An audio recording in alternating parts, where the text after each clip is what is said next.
why don't you start by introducing yourself to our audience, please? I'm Mike Froning. I'm Executive Director of the Birmingham Education Foundation. Okay. In putting together the campaign for Ed, how did you go about conducting your research? Most of our research was on-the-ground research with parents and community members. We had 125 meetings with over 2,000 parents in which we discussed what people wanted for their schools and their children and what they were willing to do to help the community get to that point.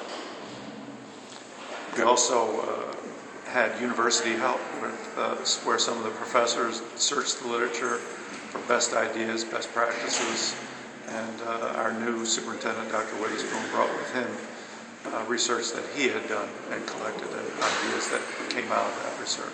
Okay.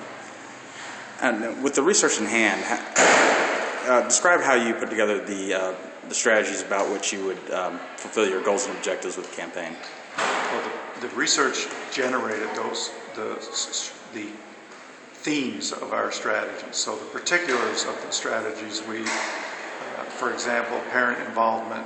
We looked around the country to find successful models of parent involvement and then did some more in-depth work on the ones we found and eventually came to an agreement with Birmingham City Schools that the parent university model was the one that would work best here. Okay.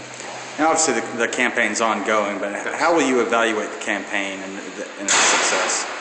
For each of our 4 strategies, we have a set of goals and targets, and so it will be successful if those targets are met or nearly met.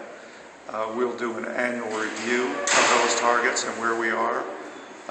We're going to be very aggressive. We're not looking at a 10-year campaign. We're looking at a 3-year window here while we work on these 4 strategies.